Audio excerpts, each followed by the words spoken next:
Have an idea of who your target audience is, but know who are the customer segments that make that target audience up.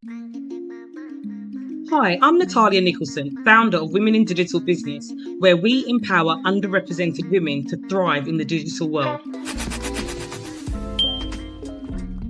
Welcome to Tuesday's Lunch and Learn. My name is Natalia Nicholson and I come to you every single Tuesday as the founder of Women in Digital Business to deliver you some nuggets to get you visible, some nuggets to help you with your strategy, nuggets just to make sure that you're always pushing forward and being visible online, but doing it in a strategic way, because Lord knows in this digital world you can be pulled from pillar to post and end up doing a lot of things and kind of lose sight of what your objective is in the first instance.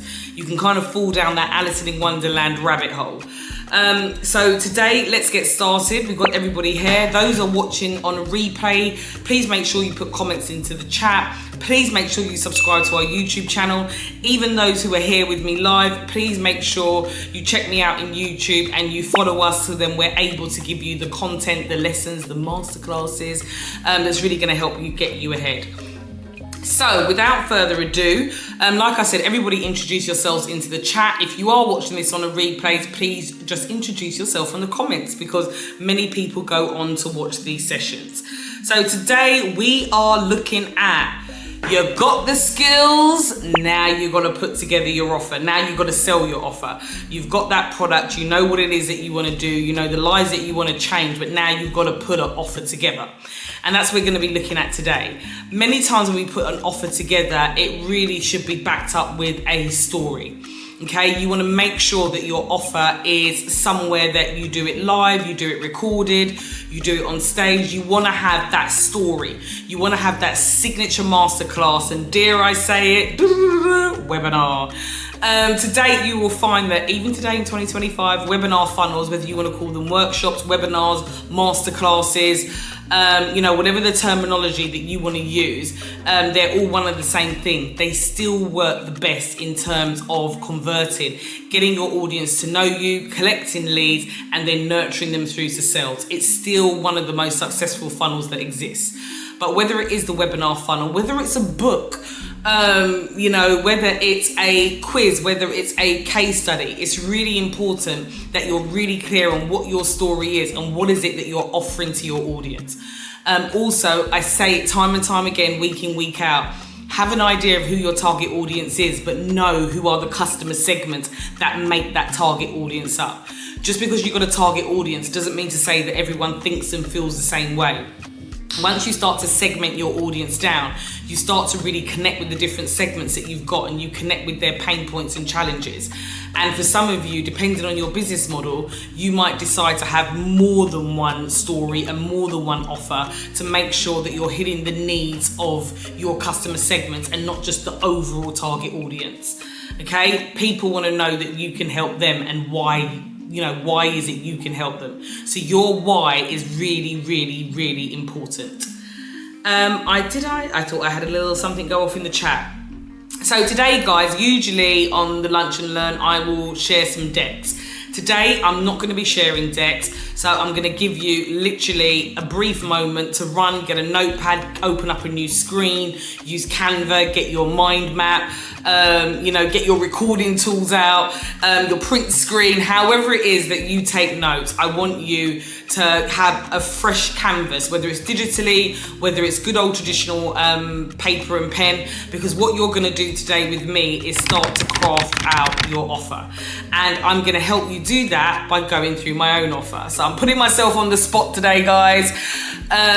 For those of you that know me, you know there's a masterclass I put together called the Queen of Funnels Masterclass, and it's my story.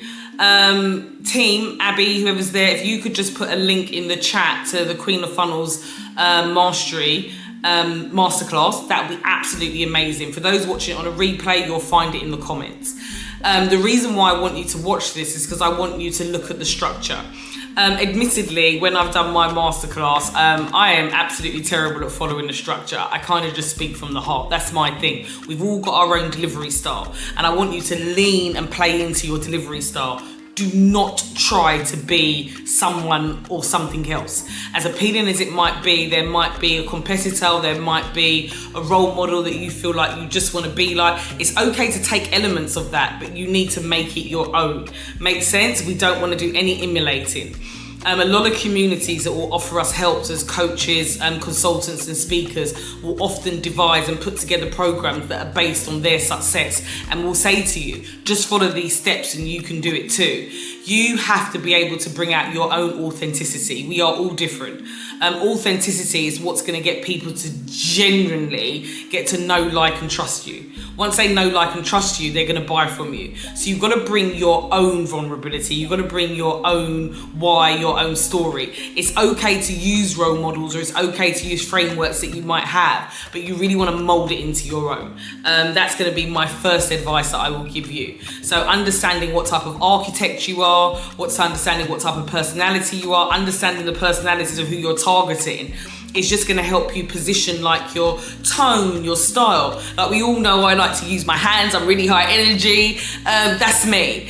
And I've got loads of role models that I absolutely adore, and I watch them, I watch their style, and sometimes you watch it, it will come out in my delivery where I think, tone it down now, because I'm so excitable that, I'll then start to go slow the pace down, really make sure that my words are kind of landing hard and I'm not getting too over passionate.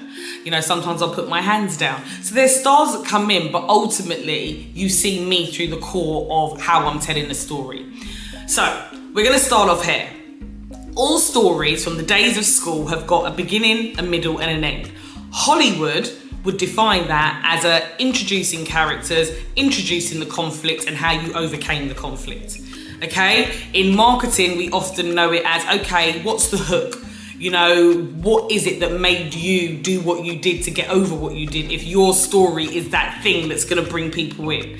Okay, what's the hook? What's that raw pain point? And it's the same thing. You're introducing the characters. You're introducing your why. What's the story? What is the conflict that came up? How did you overcome it? So regardless of whether it's the beginning, the middle, or the end, it's Hollywood and it's the introducing the characters, what's the conflict and how I overcame it. Whether it's your good old hook the story, the offer, whether it's your attention, interest, desire. There's so many frameworks out there, but ultimately they're all actually saying the same thing. And we're going to use that today. But I'm going to take Disney's example and how Hollywood, uses that, introducing the characters, introducing the conflict and overcoming it. We're going to use that. So I want you to think about the story of Lion King. Most of you probably know that. Any of you who've got children definitely know it. Actually, any of you that haven't got children also know it. So we're going to use the Lion King. So think about how the Lion King starts. All the lions are running in. It's introducing all the characters. So it introduces Simba, introduces his best friend, who is a her. Nyla into it. You've got his mum, his dad, and then you've got the evil uncle. Okay, so you're introducing the characters, you're getting a vibe, you're getting a feeling, you're getting an energy. Then it introduces the conflict where we find out that the uncle wants to be king. And if he gets rid of Simba, the king's son, who is his brother, he will be able to achieve that goal. And he's the baddie. He's got all the hyenas, he lives in the cove, okay? So we've now introduced the characters, we've introduced the conflict. How do we overcome the conflict? Well, Simba thinks he kills his dad and he runs off to Hakuna Matata. When he runs off to Hakuna Matata, he meets a whole new bunch of friends. One night he's sleeping and Nyla, his best friend, comes to him, the circle of life, and says, you have to come back. He then goes back to overcome the conflict. He goes back, he overthrows his uncle, he then becomes king, and we live happily ever after. So that overcoming the conflict can be a happy ending, a sad ending, but generally in Hollywood, that is how a film, that's how a story runs. And I want you to think about The Lion King, and I tell you why. It simplifies it. As adults, we have got this way of overcomplicating things. Okay, even at the minute, I'm gonna get my daughter to start filming some videos for me because she sees things in such a simplistic manner. As adults, we overcomplicate them. So I want to bring it back to something like Lion King, and I want you to think about your story. Think about the product that you've put together, the package that you've put together, and think about, how do I turn this package into an offer that is really gonna help my end user? Okay, really important. And not just help your end user, but it has to be something that they need now. It has to be something they're stuck with. If it's just a nice to have your offer, it means that they've got time to think about it. Maybe I'll do it now. It's not quite important enough. You want to create that urgency. To create that urgency and get someone to actually take your offer up, the offer has to hit home. And it's going to hit home through the storytelling. Okay, so without further ado, got it all printed out. Not that I ever follow this, by the way. This is the irony of it. Once the camera's on, I'll just go off into my own. So the first thing you want to think about is your backstory. Okay, so I want you to literally think about, okay, who are you? What's your backstory? Okay, so if you watch my masterclass video, I very much introduce myself, talk about the fact that I've got 20 years experience. That's me asserting my authority, how I failed my way to success, and I've gone through loads of challenges. At this story, what you're actually doing, it's your hook. And what you're doing at this point is you are telling a story about yourself that the audience, your prospects, can see themselves in. Okay, think about when you read an autobiography. Think about if you watch like The Diary of a CEO. You will flip through, regardless of your book, favorite podcast, whatever the case may be. You are gravitated towards learning and watching something if it relates to yourself, if it relates to a problem that you've had, if it relates to a possible solution that could be to the problem that you have.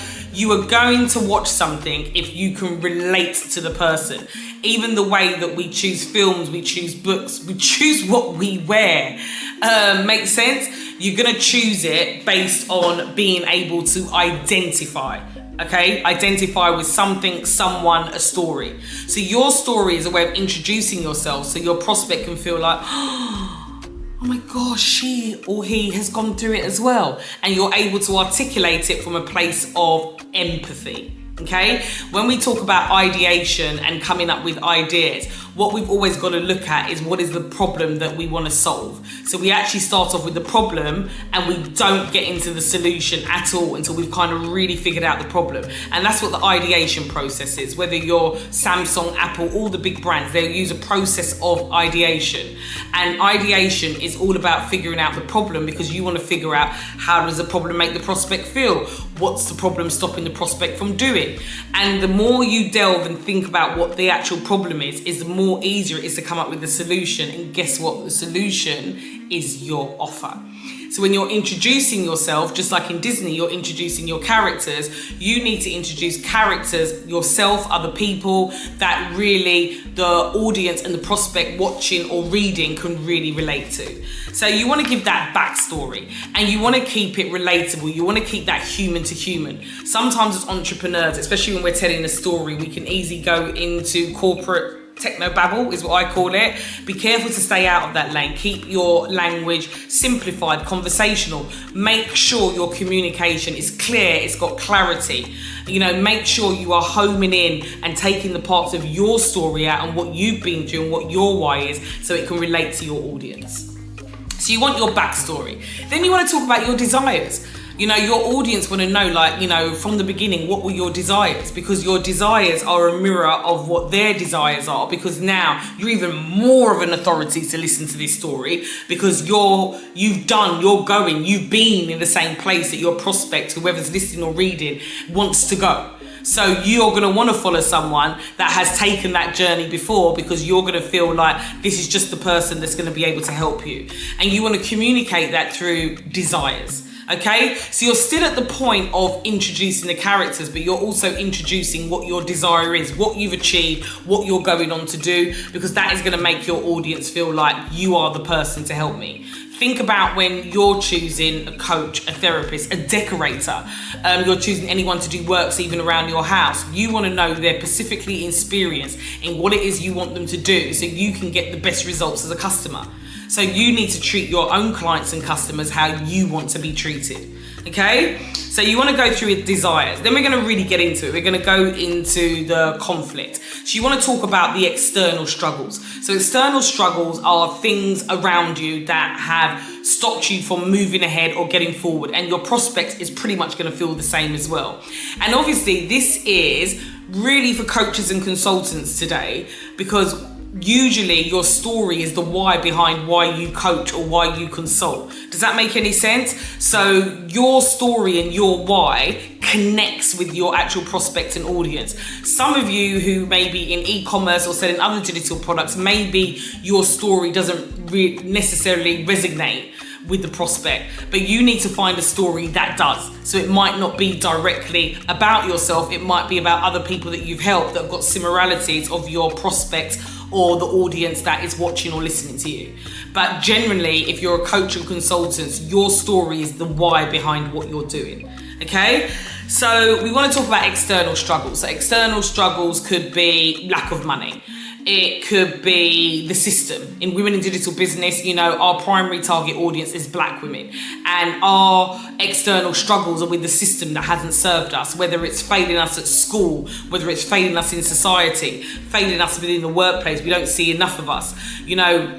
The things that we go through because of our gender and because of our race are due to external factors of how the world is made up socially and how people get ahead, and you don't see masses of people like us getting ahead. That's down to the system. The system's never changed for the last how many thousand years. The world's changed, governments have changed, laws have changed, but the actual system that the world is built on hasn't changed. So what you'll find within our race and with our gender, being Black women, we're up against a lot of systematic racism that isn't seen in a physical form anymore or through slavery. But that's the system. Get it? Okay. So you've got the system, you've got lack of money, it could be, relationships. We don't get to choose what environment that we're born into. That environment that we're born into is an external struggle. Okay, so relationships could be, whether it's going through divorce, trying to help your children get to the right place. Think about all the types of coaching that you even get nowadays. That coach, that mentor, that consultant, if you consult, has all had an experience. So you want to talk about the external struggles. Okay, so be it relationships, be it money, be it the system. What's the external struggle that you went through, that your prospect is going through, that they can really relate to? What's the conflict? It's not just external, we also want to look at the internal struggle. And this is where vulnerability comes in. This is where you've really got to tap into, how did I feel? Like, I went bankrupt. There's sometimes I can be in my flow and speak about it. Actually, there's other times when I start digging into that time and I start reliving it in my mind. There's times up to this day where a lump can occur in my throat, or that emotion. Let that emotion play out. There are internal battles that we've got with ourselves. Whether it's, for me, it was shame. Going bankruptcy, having to explain to the world, explain to families, paying money back.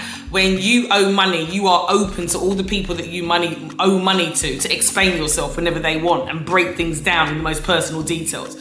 There's also that feeling, that horrible feeling of shame, that horrible feeling of failure, that feeling of I just don't know how I go from ground zero to get up.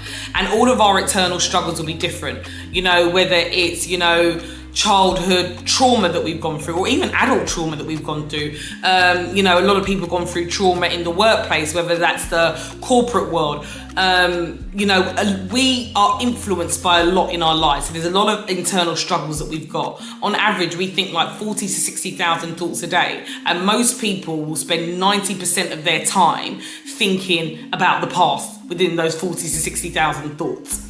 So the past can keep us in a place that we're stuck. So there's a lot of internal things that go inside of all of us, and that's vulnerability. Many people don't like speaking about it, but vulnerability in this day and age is what connects me to you through the camera. It's what makes connection through the technology. Being vulnerable, being real. For years, social media has been a place just to post your good times. I feel like it's only recently you're starting to see more influencers, more people on social media actually, talking about struggles and being vulnerable. I'm starting to see men being vulnerable because the social media has changed. It used to be you follow me, I follow you back. Now it's things of interest. You can't just keep having all the wins all the time and paint this this story of your life that's absolutely perfect. A point comes where you're going to have to ask, can someone's life be, oh my God, that's so perfect? So vulnerability is what gets people to know the real you. That's what gets people to trust you, because you're willing to get on camera, you're willing to go on social media or within content, whether it's a webinar and a masterclass, and talk about some of your deepest fears. Talk about the things that you've had to get over, talk about the things of how you felt at your all-time lows. So you're also going to want to talk about your internal struggles. Your story, for you to really sell your offer, you've got to get that human connection. A lot of what we do in Women in Digital Business is about the strategy. It's about having a strategy, a customer journey, a funnel, using channels, understanding what digital touch points am I going to use to get someone to know, like, trust me and buy from me. Well, guess what? For you to unveil your offer, you've got to give that piece of you away, and you've got to be vulnerable, because vulnerability is what's going to get people to trust you. And trust is a big thing digitally, because there's so much mistrust. Mistrust with scamming, fraud that goes on the internet. And let's face it, ladies, the conglomerates, the big corporates, the governments, the amount of trust that they are breaking in recent years makes us very mistrustful as a society. So for you to stand out above the noise and the crowd, and all the other coaches and consultants that do what you do and might not necessarily serve their audience, that's where the vulnerability, that's where the talking about your internal struggles really going to come into play with your story. So we're still on the conflict. Then you're going to talk about the wall. All of us within our story hit this boing wall. Okay? That wall that you get to in every entrepreneur's life, where it's just like, I don't know if I can do this. I don't know if I can go on. How much more can I take? I've got bills to pay. And the stresses of life just come at you, and you're just feeling like, I don't know if I can do this. You start looking at LinkedIn, you start looking at jobs, you start looking at alternatives, because it's hard. The whole entrepreneurial journey is not easy. And whether you're targeting entrepreneurs or not, that's just my target audience. You really want to think about, what's the wall? What is the wall that you hit? Think about if you were selling a diet product. What was that wall that you hit before you made that product because you just had enough? What was the straw that broke the camel's back? Okay, so you want to talk about that wall. Then you want to talk about that empathy, like that aha. Like, what was it that made things start turning around for you? Okay, for me, I remember starting to sell my courses. I used to go into Kajabi and just keep refreshing the page and be like, oh my God, someone's bought from me, people have bought from me. And it was that epiphany bridge for me at that time that, okay, I can do this. All this work that I've done of having to build out all this digital content, build a funnel out, learn the technology, all of that type of stuff. It was kind of like, oh my gosh, it is paying off. What was the epiphany for you? Again, if you maybe made a diet product, that epiphany could have been, I fitted into those jeans from 10 years ago, those jeans that don't fit. I'm now feeling more sexy, more confident. Okay, if you was a tutor helping children, what was that point? Maybe you helped your own child or children in the community, and you did something, and there was just that moment where it's just like, it's a breakthrough. So what was that breakthrough moment for you? What did it look like? And again, ladies, be careful of the techno babble. Try not to explain things from the business owner's point of view. It's a bit like when we write web copy or we put content together. We try to say, we do this, we do that, and we do that. And yeah, I do that, and we do for this person. And we do this because, and then you start reading bits from your business plan or your own strategy. The end user doesn't really know who you are at this point, doesn't really fluently know who or what your business is. Makes sense. So when you go off on a tangent speaking about all the things that you can do and getting really technical and getting more into the technicalities of what you can do, you will lose someone. So you need to stay to that soft, fuzzy, emotional feel where it's like, what is the outcome? We help X people to do Y. Okay? So what is that epiphany bridge? What is that, aha moment? Then you want to paint the opportunity. You want to talk about how you've now gone on to provide opportunities for other people that were just like you. Now we're getting to the solution point, okay? This is the part now where we're overcoming the conflict. Okay, so what's that opportunity? And then really, this is like the offer. So overcoming the conflict really should, if you want me to be honest with you, include how did you overcome conflict, okay? How did you overcome the conflict? You know, how did you do that? How did you achieve this? Now you're really going into that. How did you change your life? What is it that you did that changed your lives around or other people's lives around if it's not yours? Obviously, we've all got different businesses and models. And if anybody's struggling to apply what I'm saying to their business model, which can often happen, please just put it in the comments and put it in the chats and let's brainstorm. Let's help you really thrash this out and get an offer and get a story that's really going to hit with people and really hit the heart of your prospects that you've got. So then you want to talk about that final transformation. What did transformation look like and feel like for you? You want to be able to paint the picture for your prospect of what it looks like, where they're at, in, you know, being in detail, being able to describe how you felt, the environment that you were in. You know, you want your audience to see the transformation because you want them to experience a transformation by taking you up on your offer. And that sort of finally leads me to what's the next steps? The asks. You've got to ask, ladies, and we can be terrible at this at the arts. We deliver a really powerful masterclass, and sometimes we don't just ask or we don't just sell out the next steps. And I find 9 times out of 10, we don't ask or set out the next steps because we feel like we're selling. If we feel like we're selling, you need to go back and look at your offer. You need to believe that your offer is genuine, it's authentic, and it's going to help the people that you want to reach out to.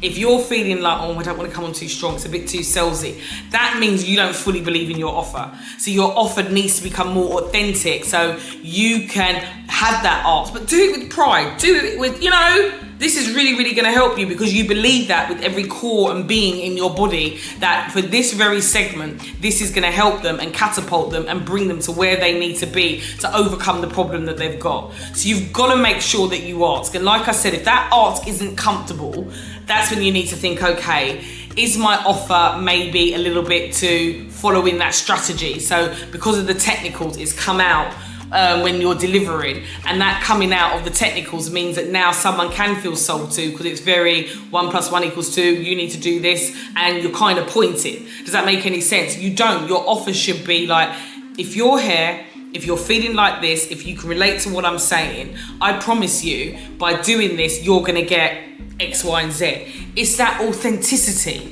You've got to be able to believe it yourselves, okay?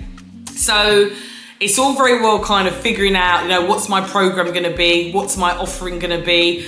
You know, what is it that I'm going to be selling? But actually translating that into an offer. And again, that offer, what does it come at? Is it coming as a workshop? Does it come in as a book? Does it come in as a program? You know, when you've got an offer, you should be offering different formats of your information. Does that make any sense, to make up a bundle? Because that makes people feel really supported. That makes them feel safe and secure that, okay, it's not just a program. I get a program, I get coaching, I get a book. And essentially for you, the coach and consultant, it's just different formats of the same information, but you're now really supporting your prospect. So like I said, if those of you, you've got an offer but you want to win, you've got that winning product, you've got that winning package, but now you really want to win and get ahead and turn it into an offer that sells, just go through this video, follow these steps and craft your story. If you ever want us to look at your story, you know, just join our community. We're going to be having a new community in the first weeks of Women in Digital Business. Our community is about to turn into our community classroom. And within here, you're going to have a lot more masterclasses. There's going to be a lot of you know, playbooks, resources, swipe files that we're going to give away.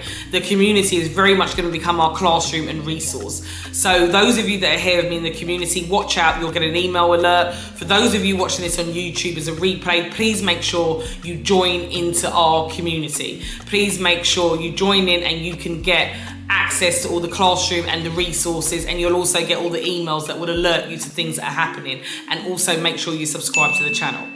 As usual, it's an absolute pleasure coming to you every single Tuesday with the Lunch and Learn. Watch out for me next week. We will be taking a break for August as it's the summer and the holiday months. So make sure you attend as much as you can in July. After July, we'll be starting in September. So have I got any questions in the chat? No, that is great. I know I've given you a lot of food for thought today. So work through those stories, ladies. Figure out, how do I turn what I've created into an offer that your prospect is going to bite your hand off for? So I shall see you next week Tuesday. My name is Natalia Nicholson. Take care.